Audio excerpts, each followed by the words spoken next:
धाम वाला बाबा जो है वो मानव नहीं है, वो एक शैतान आदमी है। कैसे? वह कहता है हिंदू राष्ट्र की बात और दूसरी तरफ एक दलित आता है उसका आशीर्वाद लेने तो उसको कहता है तू अछूत आदमी है, तू दूर भाग।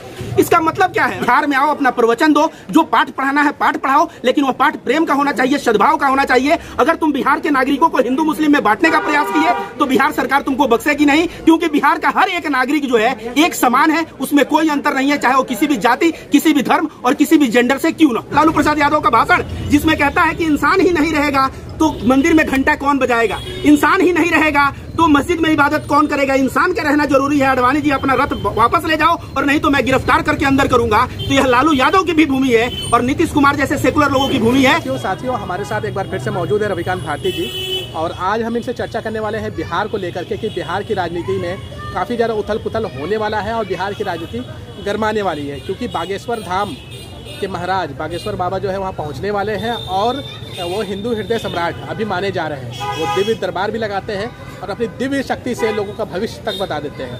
वो बिहार पहुँचने वाले हैं, लेकिन उससे पहले सियासत गर्म हो गई है, क्योंकि तेज प्रताप यादव ने ऐलान कर दिया है कि अगर बागेश्वर धाम वाले बाबा बिहार में आते हैं, हिंदू मुस्लिम करने की कोशिश करते हैं तो उनको जेल में डाल दिया जाएगा, क्योंकि यहाँ पर जो है आरजेडी महागठबंधन की सरकार है। इसको रविकांत भारती जी कैसे देखते हैं, क्योंकि ये खुद भी बिहार से ताल्लुक रखते हैं और सीवान के रहने वाले हैं, तो ये इस मुद्दे को कैसे देखते हैं? देखिए, बागेश्वर धाम वाला बाबा जो है वो मानव नहीं है, वो एक शैतान आदमी है। कैसे? वह कहता है हिंदू राष्ट्र की बात और दूसरी तरफ एक दलित आता है उसका आशीर्वाद लेने तो उसको कहता है तू अछूत आदमी है, तू दूर भाग। इसका मतलब क्या है? अभी बिहार में चंद्रशेखर जो वहाँ के शिक्षा मंत्री हैं, उन्होंने क्या कहा है? उन्होंने कहा कि रामचरितमानस में कहा गया है कि ब्राह्मण अगर कितना भी जो है अत्याचारी हो उसको पूजा करो और शूद्र कितना भी ज्ञानवान हो तो उसका हमेशा अपमान करो। इस तरह की चौपाई नहीं चलेगी और रामचरितमानस का विरोध किया इसलिए कि वो असमानतावादी किताब है जो समानता, सब में समानता नहीं देखता। ये बागेश्वर धाम बाबा हिंदू राष्ट्र की कल्पना करता है जिसमें अछूत को अछूत समझेगा, नारियों को गुलाम रखने की व्यवस्था होगी। इसलिए बिहार जो धरती है, बिहार में इस तरह से हिंदू राष्ट्र कायम करने का यह सपना रह जाएगा, क्योंकि वहाँ पे जितना दलितों को अगली और कमंडल और मंडल की राजनीति, अगड़ा और पिछड़ा जात का राजनीति वहाँ होता है। तो ऐसा समझिए कि वहाँ पे अगर आप हिंदू राष्ट्र की बात कर रहे हो तो पहले अछूतों को अपने पास बैठाओ, महिलाओं को इज्जत देना सीखो। तो ये बागेश्वर धाम का जो हिंदू राष्ट्र का है चोचला है, ये हैवान है, शैतान है। और बिहार के धरती पे आके किसी तरह का अगर यह शैतानी बुद्धि करता है तो इसके ऊपर FIR तय है और उसके बाद इसको जेल भी जाना पड़ सकता है, क्योंकि नीतीश कुमार और तेजस्वी यादव इस बार इतने मूड में है कि किसी को बकसने वाले नहीं है। कुछ ही दिन पहले एक पत्रकार था मनीष कश्यप, अपने आप को जो पत्रकार बोलता था, चड्डी छाप पत्रकार मैंने नाम दिया, अभी जेल में सड़ रहा है, NSA लग गया। इसीलिए बागेश्वर धाम बाबा को भी चेत जाना चाहिए, और नहीं तो NSA और UAPA जैसा कानून लगेगा, साल 2 साल अंदर रहेंगे तो इनकी बुद्धि खुल जाएगी और हिंदू मुस्लिम करना देश में इनका छूट जाएगा और भारत के संविधान पे इनकी आस्था आ जाएगी। क्या लगता है अभी बागेश्वर धाम वाले बाबा जो है वो अभी तक तो बिहार पहुँचे ही नहीं है, लेकिन उससे पहले इस तरह का स्टेटमेंट देने की क्या ज़रूरत पड़ गई? अगर वो जाते वहाँ पर हिंदू मुस्लिम करते तो सीधा कार्रवाई होती, लेकिन अभी तो वो पहुँचे नहीं है। उससे पहले इस प्रकार के स्टेटमेंट देना सत्ता पक्ष का, इसको आप कैसे देखते हैं? देखिए, इसके पहले बागेश्वर धाम में कोई पहली बार जो है अपना नहीं लगा रहे हैं, कई बार जो है लगा चुके हैं और जगह जगह हिंदू मुस्लिम को बांटने का बयान देते आए हैं। इसलिए बिहार के लोग वो सब सुने हुए हैं और इसके वजह से उनको पहले से ही चेतावनी दी जा रही है कि बिहार में आओ, अपना प्रवचन दो, जो पाठ पढ़ाना है पाठ पढ़ाओ, लेकिन वह पाठ प्रेम का होना चाहिए, सद्भाव का होना चाहिए। अगर तुम बिहार के नागरिकों को हिंदू मुस्लिम में बांटने का प्रयास किए तो बिहार सरकार तुमको बख्शेगी नहीं, क्योंकि बिहार का हर एक नागरिक जो है एक समान है, उसमें कोई अंतर नहीं है, चाहे वो किसी भी जाति, किसी भी धर्म और किसी भी जेंडर से क्यों न हो। क्या लगता है कि बाकी गिरफ्तारी हो पाएगी, क्योंकि उनके तो लाखों करोड़ों की तादाद में फैन है, और बिहार सरकार क्या उनके ऊपर कानून का शिकंजा कस पाएगा? देखिए, लाखों करोड़ों या अरबों का जब संविधान का चाबुक चलता है तो अच्छों का आंख खुल जाता है। आपको क्या लगता है मनीष कश्यप जो पत्रकार अपने आप को कहता था वो किस तरह से हिंदू मुस्लिम करता था, किस तरह से चेन्नई बिहारी करता था? उसके ऊपर जब संविधान का कोड़ा चला तो कोई बचाने आया क्या? नहीं आया। इसी तरह से आप समझिए यहाँ करोड़ों फैन हो, लाखों मैटर नहीं करते। राम रहीम तो उसके बहुत करोड़ों फैन थे, वो जब जेल में उसको गिरफ्तारी हो रही थी उसने दंगे फसाद करवा दिए, लेकिन हुआ क्या? उसको कितने साल का सजा मिला? 40 साल लगभग सजा मिला। 2 मामले में शायद 12-12 साल की, 20-20 साल का 2 सजा मिला। तो तो राम रहीम जैसे लोग नहीं बच पाए, तो ये बागेश्वर धाम अभी उभरता हुआ है, यह हिंदू मुस्लिम करके सोच रहा बच जाएगा, तो बिहार की धरती से यह बच के नहीं जाने पाएगा। बिहार जानते हैं अहिंसा के लिए जाना जाता है। महावीर जो है या जैन धर्म के 24 तीर्थंकर कौन थे? देखा जाए तो क्षत्रिय थे, महावीर भी थे उसमें से, वो बिहार के थे। बुद्ध कहाँ के थे? बिहार के थे। महात्मा गांधी भले ही गुजरात और अफ्रीका में आंदोलन किए हो, लेकिन उन्होंने अपना कर्म भूमि जो चुना, चंपारण बिहार को चुना।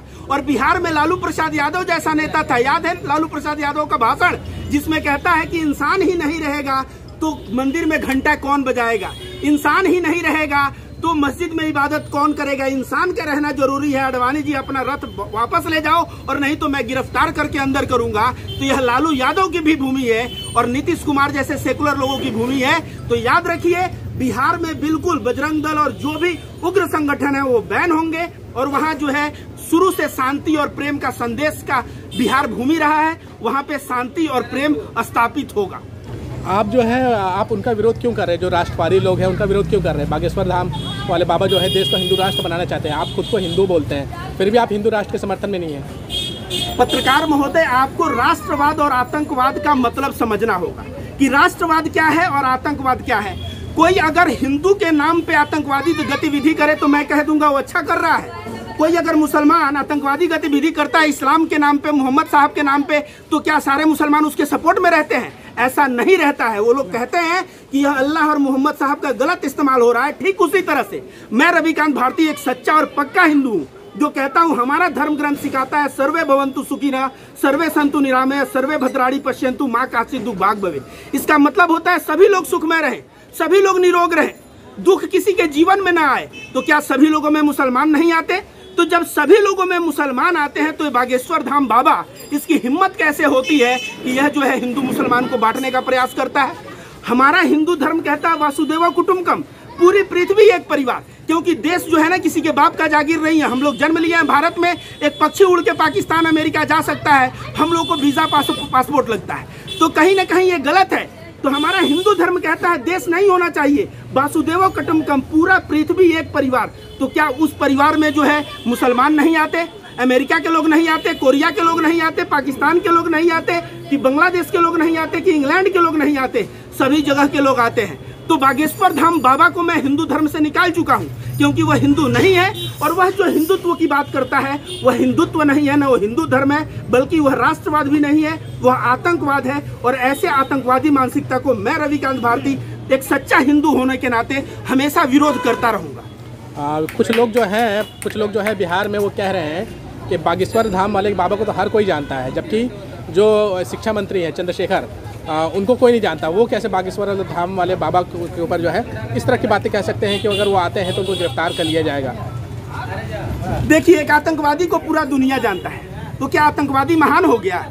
जानने से कुछ नहीं होता। एक होता है विख्यात, एक होता है कुख्यात। इसने अपना कुख्यात नाम किया है और ऐसे नाम को मैं एकदम बिल्कुल खराब मानता हूँ। इससे अच्छा है कि आपका नाम न हो, लेकिन आपके दिल में प्रेम और सद्भाव हो। तो बागेश्वर धाम बाबा का करोड़ों चाहने वाले हो, वो देखिए चाहने वाले में कितने पढ़े लिखे हैं, कितने जाहिल हैं, कितने नफरती हैं, कितने प्रेम करने वाले लोग हैं। आपको बता दें कि हमारे स्वामी अलगरानंद महाराज जी हो गए, देवरहुआ बाबा हो गए, हिंदू धर्म के जितने सन्यासी हैं वो सब प्रेम और सद्भाव की बात करते हैं। अलगरानंद जी कहा कि आरएसएस को हिंदुत्व की समझ नहीं है। तो हमारे धर्म के जो सन्यासी हैं ना, वो भी जो है बागेश्वर धाम को सन्यासी मानने से इनकार कर देंगे, उसको हिंदू धर्म से निकाल देंगे। इसलिए जो है इसके विख्यात और कुख्यात होने से कोई नाम नहीं होता, बल्कि अगर यह प्रेम और सद्भाव का बीज बोता तो मैं इसको सही मानता। क्या लगता है कि जिस प्रकार से जब लाल कृष्ण आडवाणी जी ने रथ यात्रा निकाला था और पूरे देश भर में जहाँ जहाँ रथ यात्रा निकली थी वहाँ पर हिंसा हुई थी, लेकिन वो रथ जैसे ही बिहार पहुँचती है लालू यादव जी उस रथ को रोक देते हैं और वहीं पर से वो रथ यात्रा जो है रुक जाती है। तो क्या लगता है कि बागेश्वर धाम का जो सभा होने वाली है, जो वो प्रवचन देने वाले हैं, क्या वो बिहार में रोक दिया जाएगा सेम उसी प्रकार से? देखिए, लाल कृष्ण आडवाणी से बागेश्वर धाम का तुलना बहुत ही गलत है, क्योंकि लाल कृष्ण आडवाणी एक हाथी का साइज का था तो बागेश्वर धाम एक चींटी का साइज का है। अब वो आ रहा है तो लाल कृष्ण आडवाणी को पकड़ के लालू यादव ने गिरफ्तार कर दिया, तो लालू यादव का बेटा है, चींटी की तरह है, मसलते टाइम नहीं लगेगा और मसल देगा तब इनकी बुद्धि खुल जाएगी कि हाँ बिहार में आके हिंदू मुस्लिम करने से और बिहार में जो है नफरत फैलाने का क्या परिणाम होता है। तो साथियों, ये थे रविकांत भारती जी जिनसे हमने कई मुद्दों पर बात की। आप हमारे चैनल पर बने रहें।